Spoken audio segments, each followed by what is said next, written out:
Awelani is a professional accountant. That's probably where I am now. Basically, I started school back home. I'm from Limpopo. So I'm from Limpopo, the part of Venda, just near Loitrichat. So I'm from there. Started school there, from primary, secondary, and I went to University of Venda, which is in Toyando, just our town there in Venda. So that's when I went to do my become accounting degree there, and just along those years where I was studying accounting, and it was very interesting. I made friends who also had the same dream as me of becoming an accountant. And fortunate enough, I had a friend who, at his place, they had a company.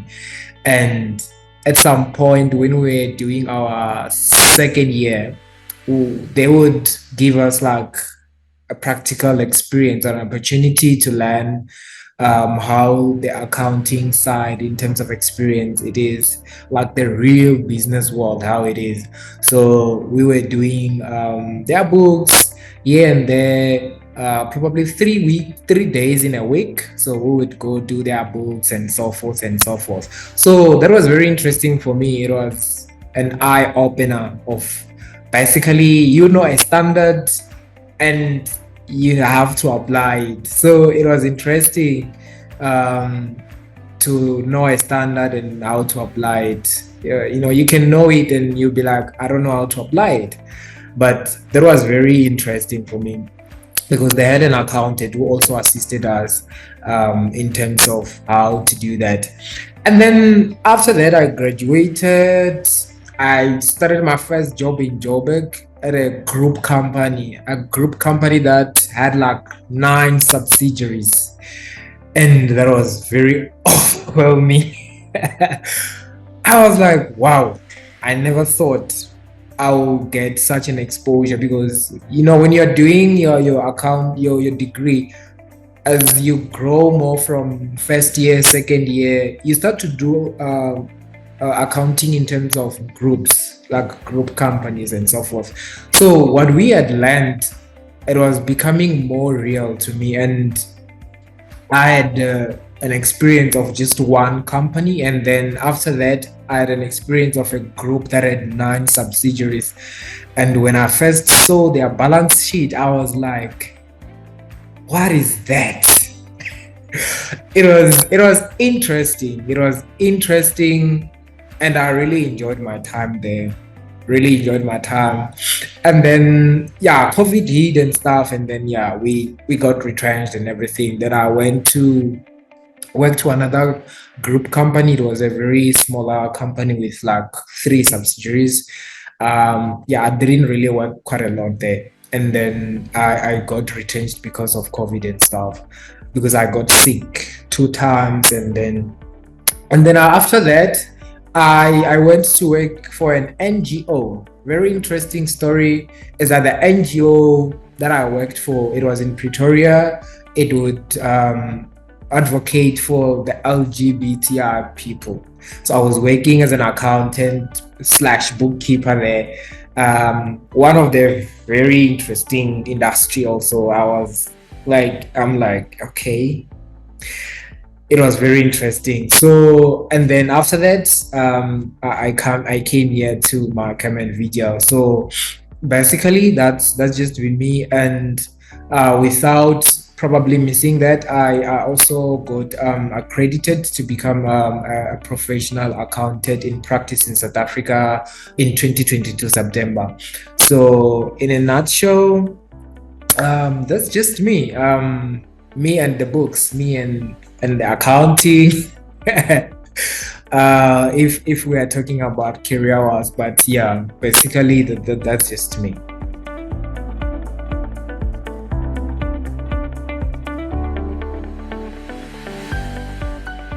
It's compliance.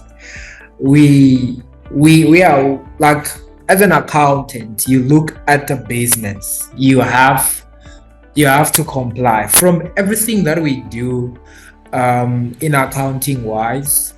The standards, everything that we see, the laptops that we are using now, they are governed by a standard.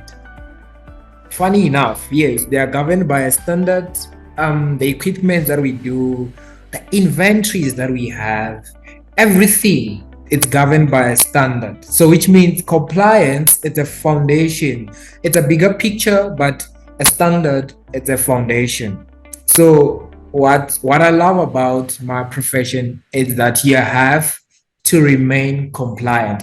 And the good thing is that you don't just remain compliant in one standard, you remain compliant even in evolving standards. These standards, they get updated every year. Some they get updated after 2 years, some after three, some after five. But you have to maintain your compliance. That's where it gets interesting. That's where you get to be more competitive, to be more of an like you become aware. There's an awareness in compliance of what you're doing, the correctness of what you're doing.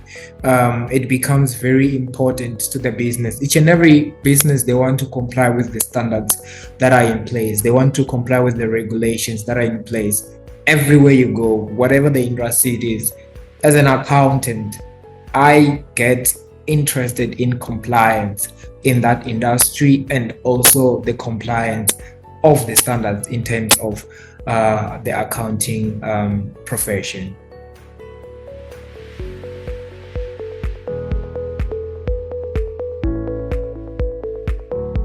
So I am registered with cyber.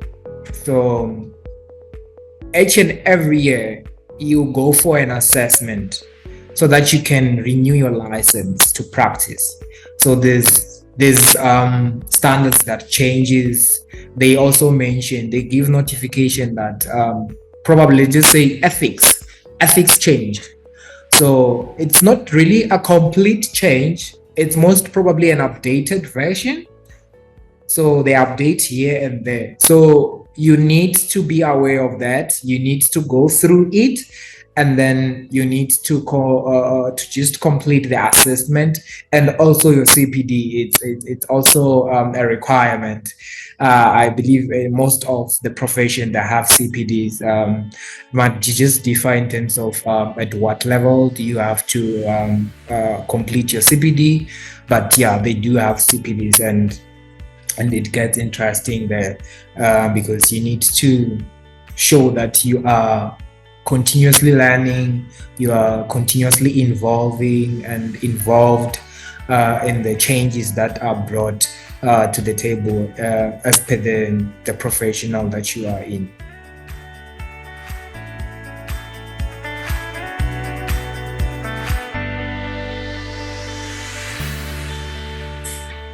So it's an interesting story. So it started this way. When I was young, probably between my primary time, around 6, 7, or rather, let's just start around 8, because I was more aware of what was happening now rather than the 6th and the 7th. So just where it started, I am from a family of 6. I'm the last born. So I have 4 elder brothers and 1 sister. So in this family, my father was a sole breadwinner. So what happened is that my father passed on when I was 6. Go from 5 to 6. So around 2001 there.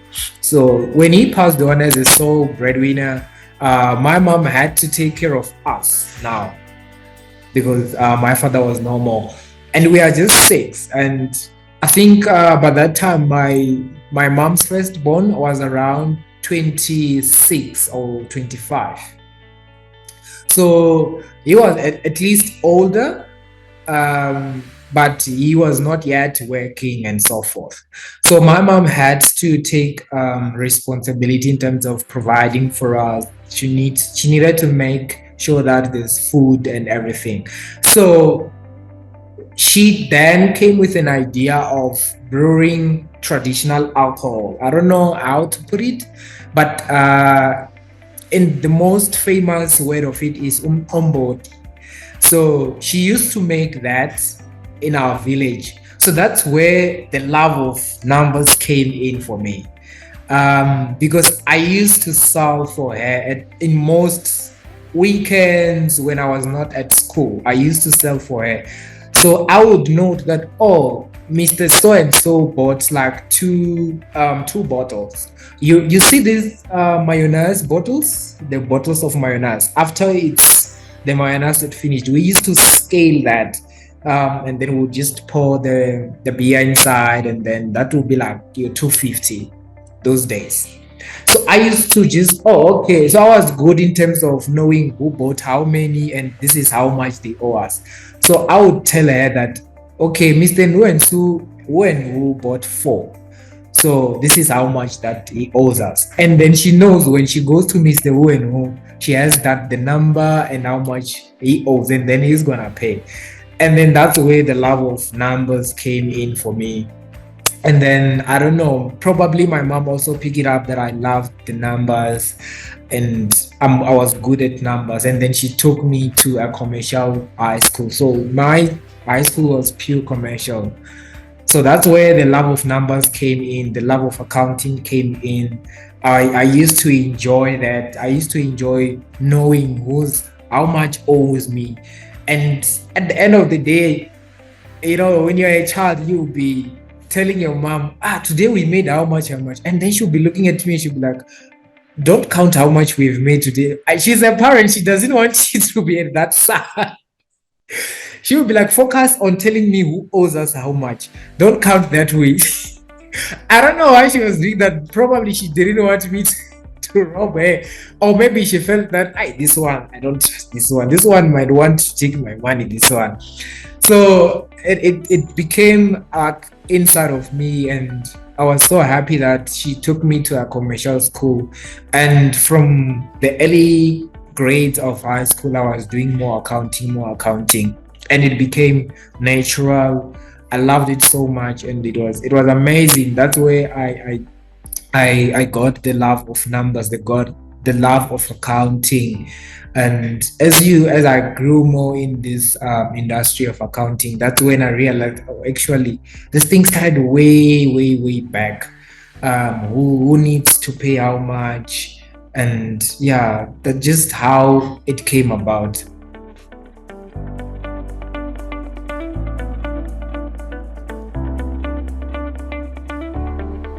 I have four, well, major four. Then the other ones they just comes in and in. So I had four major personal values.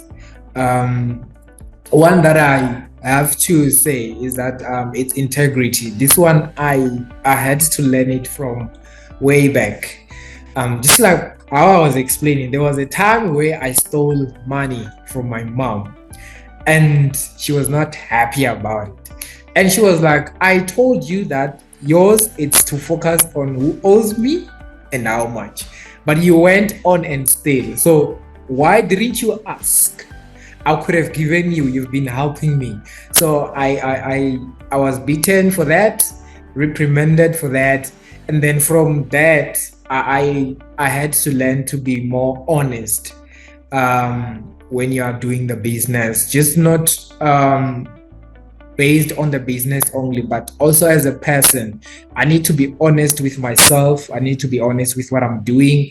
I need to be honest with like everything, just clear transparency. So the first personal value that I normally have, it's to be very integral with what I'm doing, the integrity of what I'm doing, to be honest, to have morals of what I'm doing. That's the first one. And the second one, it's kindness. You know, when all these things, when I'm thinking about it, it goes back to a whole lot of how I grew up in that environment. Because as a child, when you are taking the beer to the elders, you need to show respect.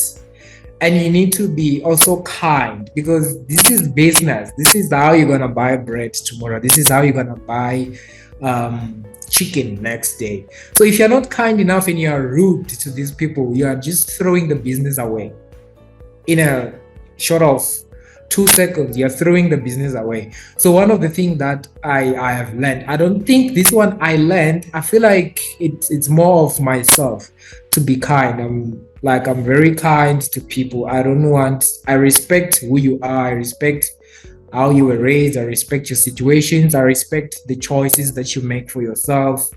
And also, in places where I have been, I needed to learn to exercise more kindness.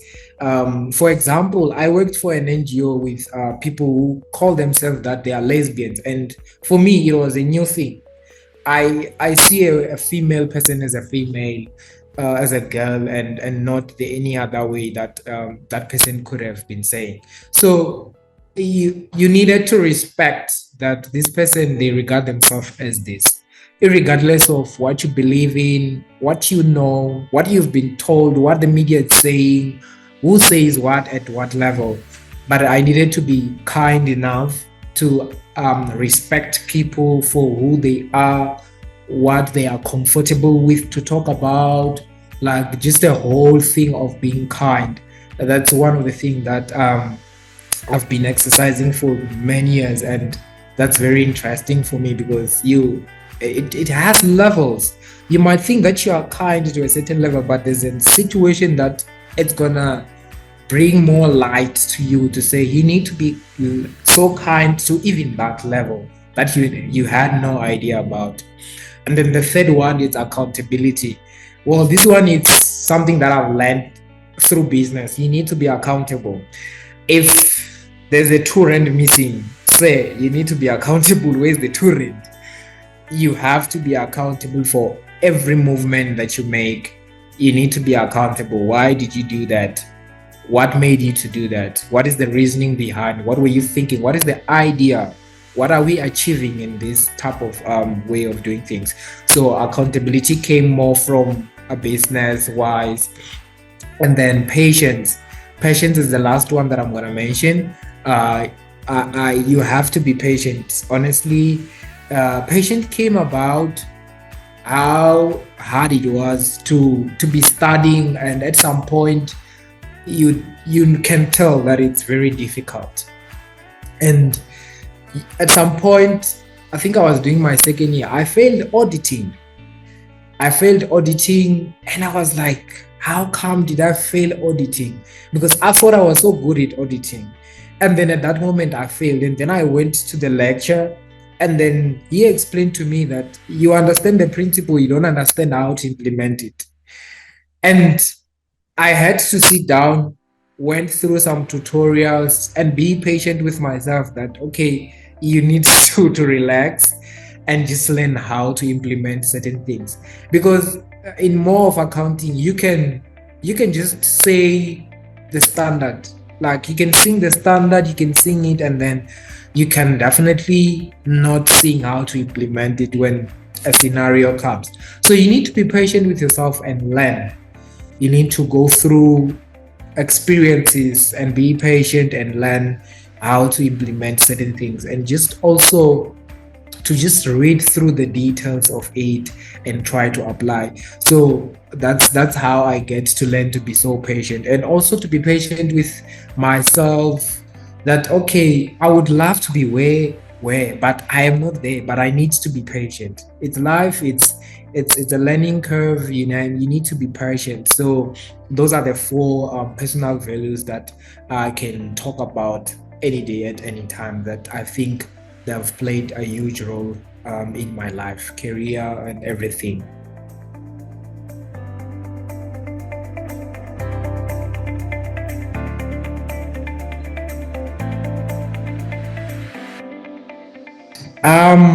My personal values, from day to day, I realize that they play a certain role. Like they encourage you to remain focused on also keeping them.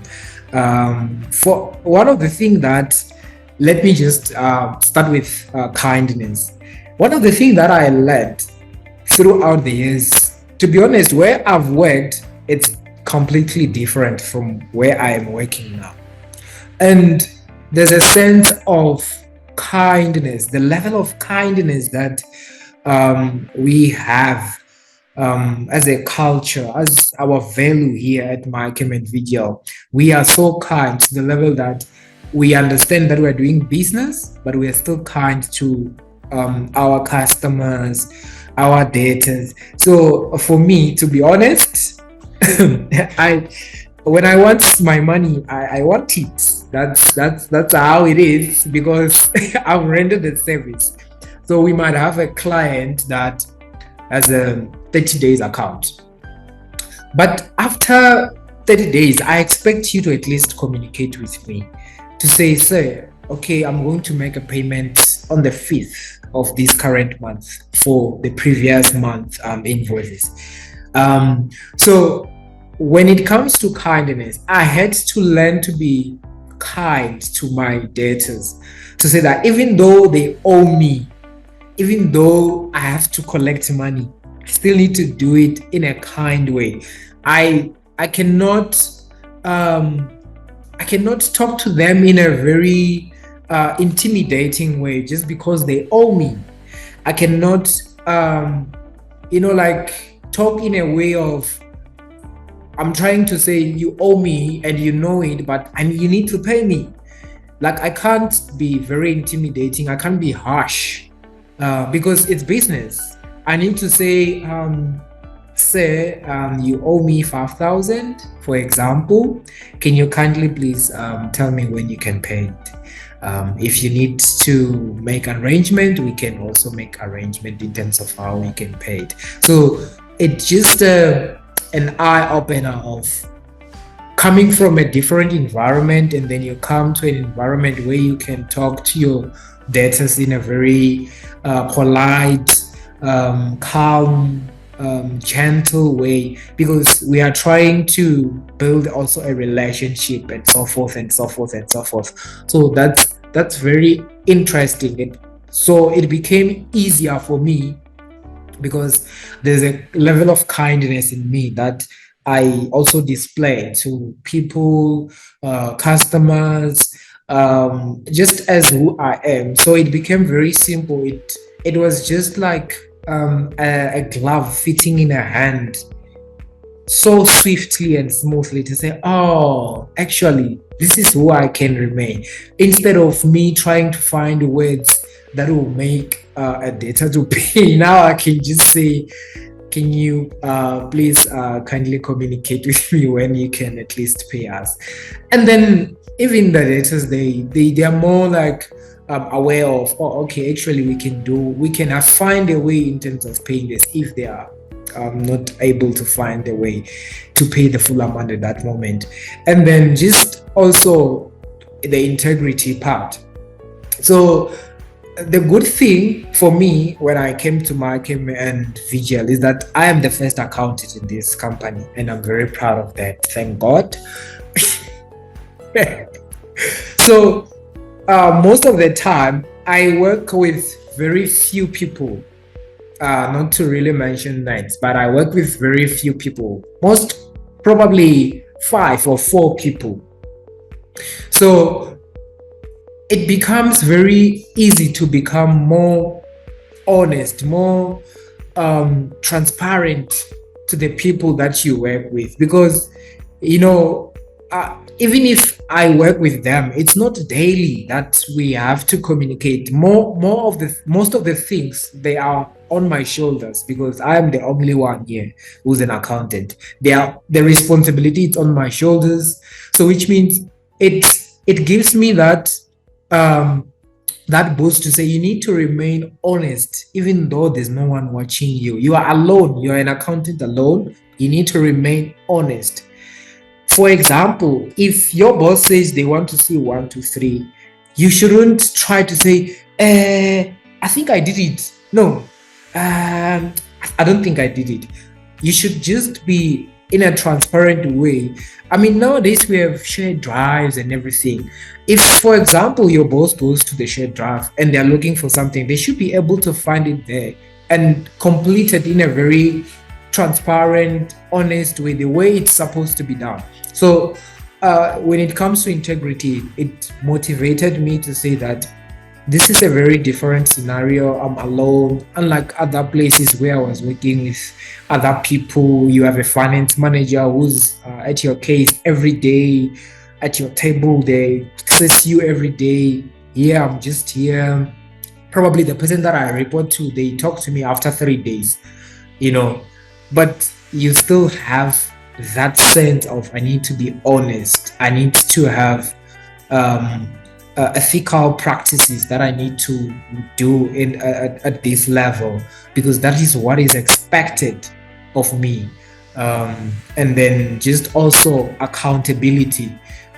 In the process of just doing everything alone, you still need to remain accountable. You can't say because I'm alone, there's no one to be accountable to. You have people that you need to be accountable to. If your boss asks you, why did you allocate a certain amount to who? What happened? Why? Who gave you the go ahead of that? What were you thinking about? And the good thing that I like about it is that um, my boss, they're not, when they see something that they do not agree with, they give you a chance to explain. Can you just give me an idea why did you allocate a certain expense to a certain account? What was the idea about? Then you go back and then you look at it and then you tell them, oh, actually, I thought repairs were being allocated together with maintenance expenses.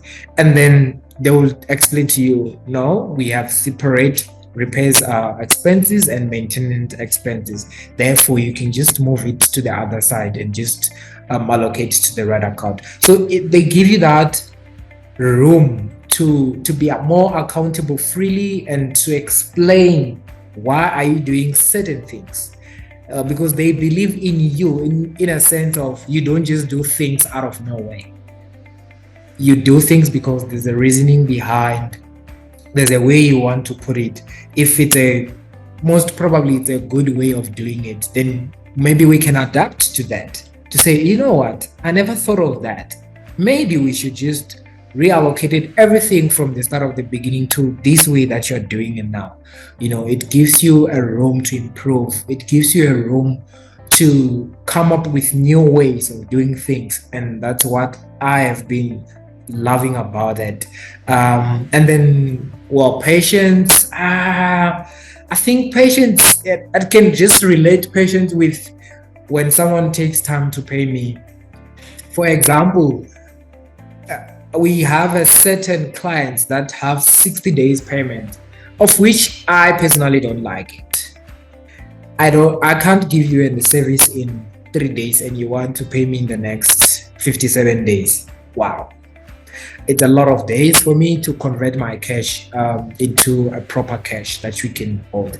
But I need to exercise patience to say, this is the way it has been agreed from the contract up until now. So I need to be patient enough to say, okay, in the next 60 days it is, in the next 45 days it is. Yeah, that's mostly how I can put it. And also myself, actually, this is my first time working in a very in a micro laboratory industry. So there are things that I'm learning now. I didn't know what they mean when they say they're doing a salmonella species detection. I have no idea what's that. I have no idea, and please explain to me, what do you mean? Explain to me, what do you mean by that? You are testing stuff, I don't know what's that. You are testing eco, I don't know what's that. So explain to me. So I need to give myself enough patience to learn how the lab works. I need to learn how everything is being done from the standard wise and everything, how we quote a certain client and everything. So I need to be patient and learn that slowly and surely. Oh, there's a sample called being brought in a form of a swab. Okay, I have no idea what was that. But now I have an idea to say, oh, okay, actually, I can see on my code that it was swabs. It was not a raw sample that was brought. It was in a form of a swab. So I need to learn and also to be patient to learn certain clients that bring raw samples, certain clients that bring swabs, certain clients that bring water, in most cases. So it goes deeper and deeper in terms of even when you see a code, there's a moment where I see a code and I see a total amount, and I already know that that code is for water. It's not, there's no way it's for swaps because I saw the total amount and I'm like, nah, it can't be for swaps. It's water, that one. And when you open it and you be like, oh, okay, that's fine. It's water. So when an amount is being spoken, I immediately have to click in my mind to say, okay, this can fit to be a water, this can fit to be a swab or anything. And also, when a client is just being mentioned, if it's client A, I already know that this is the highest amount that we can invoice them. It goes deeper to that level. You need to learn and be patient with yourself to a level whereby you even know that certain clients, there's no way you can have two rent for client A. There's no way. If there is, then that's a start. It's a new thing that I need to learn now. I need to adapt to that. Oh, okay, actually, they can reach to this point. So that's how personal values can just breed yourself, and you realize that, you know what, there's a lot more to learn in this place, and there's a whole lot of things you discover about yourself. You discover that actually you had a certain value, but now you can improve it now to this level.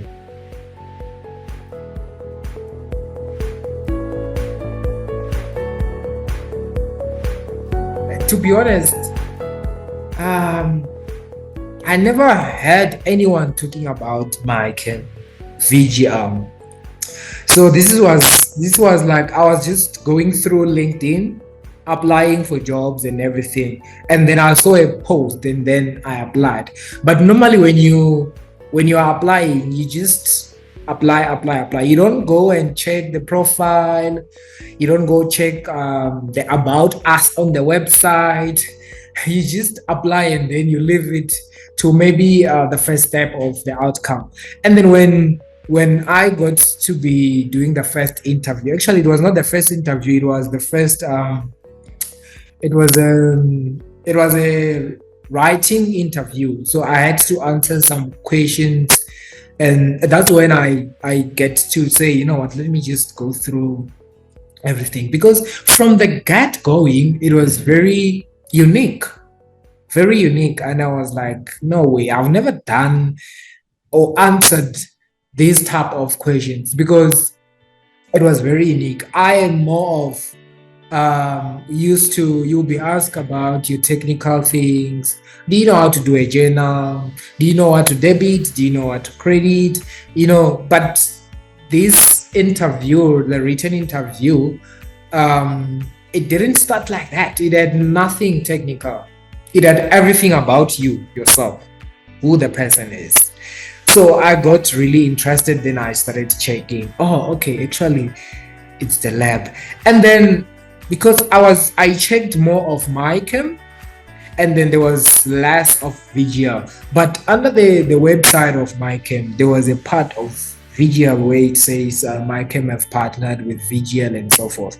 And then I was asking myself, what is this VGL? Is it a company or is it an outsourcing company? Like, what happens here? And I was not even answered, even through a website, until I did my first physical interview. That's when I got to be answered what VGL is all about. So I get to know about MiChem and VGL through LinkedIn. So that's the base channel that I get to know about VGL and MiChem. It was through LinkedIn when I was applying the job, and then that's when I get to know it. What made me want to work? Well, when I was applying, I was just looking for a job. I'm just being honest. When you're applying, you're looking for a job. So if you don't have options for that moment, what you have is a post in front of you that you need to apply. Then the first written interview that we did, I think it was Santi who sent me that, and then I just completed the report and everything, and then I sent it back. And then the second part, I did an interview with Nanette. Yeah, I did an interview with Nanette. That was my first interview. Um, at that moment, I was not sure, and then I was like, okay, let's wait and see. And then I did a second interview with Angeline and Mr. Moodley Rajan. Then that's when I got interested now to say, oh, okay, this is interesting. And I remember this at that time because I was living with my brother. I was talking to him after the interview with Angeline and Rajan. And I was like, no, man, there's something about this company. I can't be doing, I mean, because I thought when I was done with Nanette, because it was technical interview, I thought, no, that's the end of it. Because what else do they want to know now? But when I met Angeline and Rajen, there was something about MiChem and Vigil that was very unique, and I got interested more. And I was telling my brother, and I was like, whatever agreement that comes here, I'm not gonna select it. I'm going to MiChem. And my brother was like, "Are you sure?" And I'm like, "Yeah, there's something unique." And I was happy because I had already been told that I'm going to be the first accountant. Well, I'm gonna be honest, when you are the first accountant, the good thing is that you don't have to rectify people's mistake. Then you know that when you are starting, you start on the right track, and then it's that all the way. That's what I had loved about it mostly. Also, just more of a technical of it. But what made me want to work for MiChem and Visual, it's how unique the interviews went. The importance of getting to know me, getting to know who I am as a person, and also explaining how the company it is and the type of a person that they're looking for. That was very unique. It got me interesting, and I was like, no way, I have to make it to that final post. I have to be the person they employ. So I got interested there, and I made a decision that I want to work for MiChem because I was interested in what they're doing, their plan, the goal of MiChem and VG. It was more explained in a better way, and I got interested in the project, and that's when I made the decision to say that's home for me.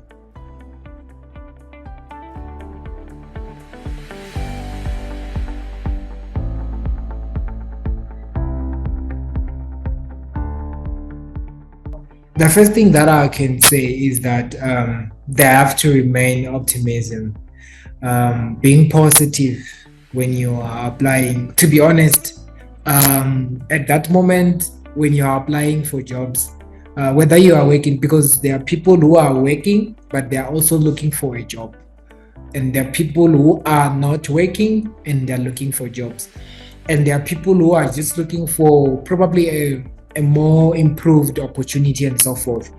So when you are working, most probably maybe you're not happy at where you are working. It could be many factors, but when you remain positive, that's the first thing that you have to do for yourself. No one is going to do it for you. You have to remain positive. To be honest, it's difficult to apply for jobs in South Africa, and at some point you apply, you don't get any response. At some point, it's unfortunately, we have selected someone for this post. So it's very difficult. It discourages everyone, especially you who are through the situation in that shoes.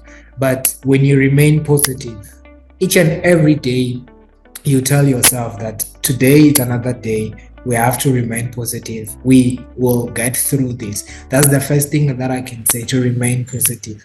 Remain positive that what you are looking for, you will get it.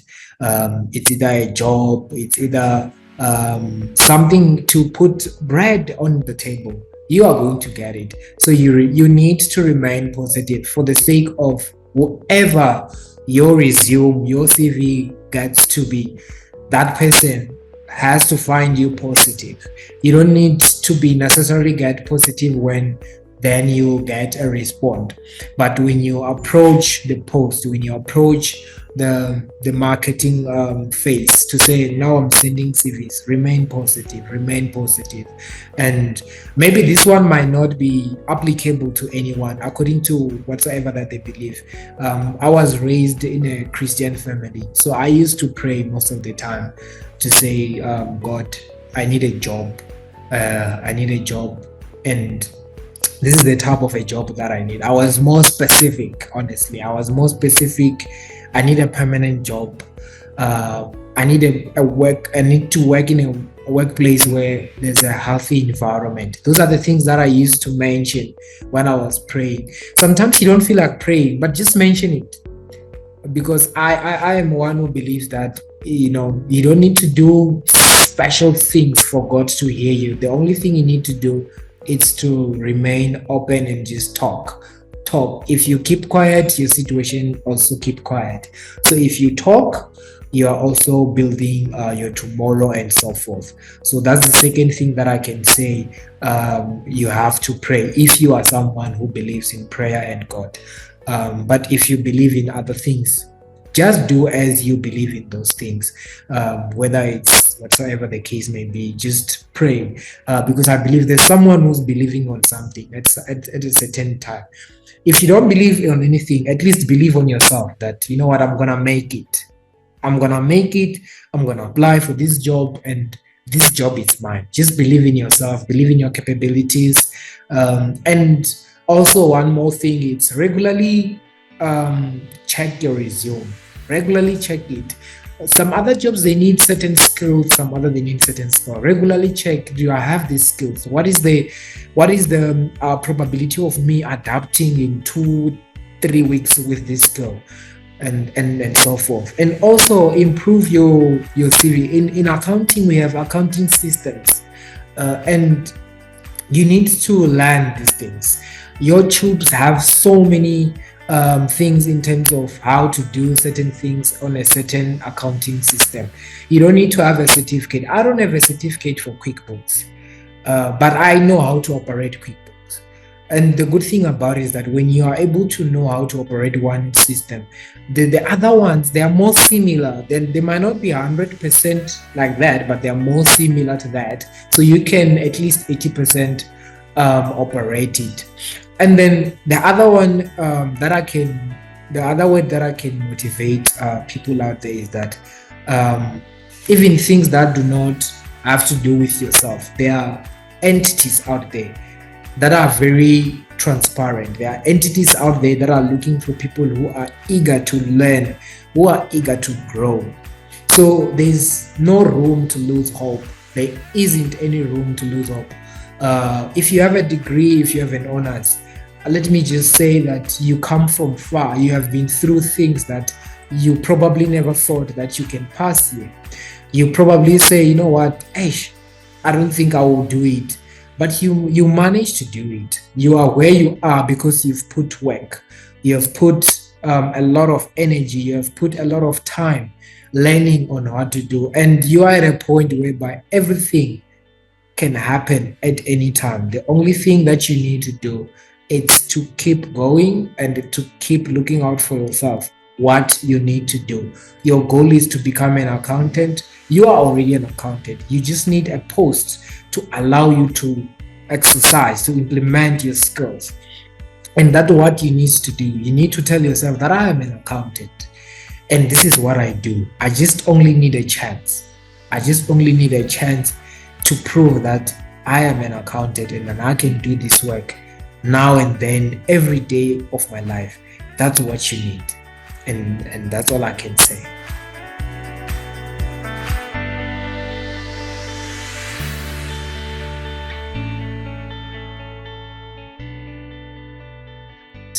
It's how I am watching everything fitting to my profession, how everything at the lab fits.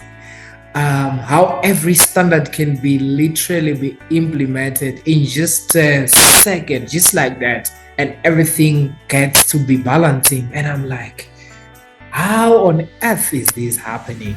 Because I never had any idea that at a lab they might need an accountant. For what? You just do a code and invoice, it gets paid, and then it's done. But these guys, they buy inventories, they buy equipment, they render a service, they do a whole lot of things that relates to my profession. And it's so interesting. And moreover, more of a technical view of it. What's interesting is the people that VGL and MiChem have managed to employ. Amazing people. I'm telling you, it's like they were plucked from the same tree, if I can put it that way. It was like they were like this side, this side, this side, same tree. Like everyone fits in the values of the company, the environment. There's no anyone who takes the rope to the left while everyone's taking to the right. Like everyone that I have been involved in working with, it's such an amazing thing. It's exciting when you wake up in the morning. You're going to people who, when you meet first, they're gonna dash you with a smile. They're gonna dash you with a hug. They're gonna say, "How was your night? How are you doing? How's everything going? How are you finding this place? Is there anything?" Even the people that you don't even report to, they are more concerned in terms of how are you doing as a finance little department that you're in. Is everything okay? Are you fine? How are you finding the lab? Is everything okay? And it's so amazing when you know that you have people that they are aware of what you're doing. They are more interested in what you are doing. Are you okay in what you're doing? Do you need any support of some sort? And I'm just not talking about just colleagues only, even the management, even the people who employed you, they are more aware. They check you regularly. Are you fine? What is it that you can do, that you can improve on your side? What do you think we can do on your side as a finance? It's more exciting. It gives you the drive to say, you know what, I need to go back. 8 hours for today, it's finished, yes, but tomorrow I can't wait, because you know that you are in an environment whereby you are free to learn, you are free to grow, you are free to express yourself, you are free to just give an idea. Even when it gets rejected, you don't, like, it's not being made sound stupid. Like it's just a rejected idea that can't just be implemented at now. But however, as time goes on, we can maybe relook at it. Like there's just that whole package of how you would want to be in a place where you are made to feel that you are important, you matters, the work that you do matters, how you feel matters, and so forth and so forth. It's just an amazing experience and it's very exciting. I've been here for like 6 months. This is my 7th month, but I'm telling you, I feel like I came here yesterday and it's been very amazing and exciting, very exciting. Even though like you don't work with everyone on a daily basis physically, but even through the email, like you can tell that this person is more aware of what you're doing. They're more interested in what you're doing. It's very exciting.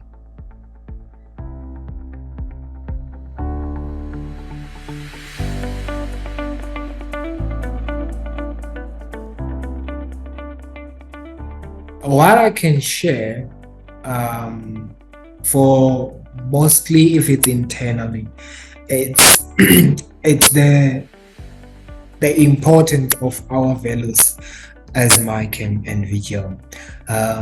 This, I can put it in this way so that internally and also people outside there, they can get inspired by just how simple our values are. You just save lives, you change lives, you create a better future, you fight inequality.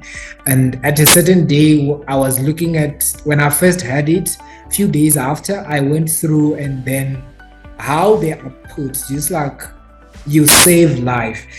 If you save life and then you just leave it as it is, life might be lost, to be honest. But if you change the life that you have saved, then you are creating a better future and you have fought inequality. So the inspiration was that I can put out to the whole family of VGL and MiChem and everyone out there is that each and every life matters. And when it's saved and changed, and there's a better future created out of it, we have fought so much of inequality. Imagine everyone who's involved in our family, how many lives we have changed, how many futures, brighter futures that we have created. Quite a lot. We might not be a company that is over 2,000 employees or people or shareholders, whatsoever the case may be, but we have so much impact in everyone's life. If you go to everyone at MiChem, they have a story to tell about how their life has been changed, how they see a brighter future, how they feel about the inequality that has been solved or fought. Even on VGL, everyone, they will tell you a story. Everyone, which is a very unique thing. People have things to say about their workplaces, but we have greater things to say about our family, because our family has an impact in everyone's life. Even the people out there, there are people that don't even know us, but they don't know that we have saved their life. The tests that we do, even if we are not mentioning clients that we are doing tests to, but these people, they sell these goods to people, and we are saving those lives, because at a certain level of them buying whatever that they're buying, we are somehow involved. It might not be MiChem, it might not be VGL, but another competitor who has done the same work as us, they are involved. And the inspiration is that let's keep saving lives and changing lives and creating a better future and fighting inequality.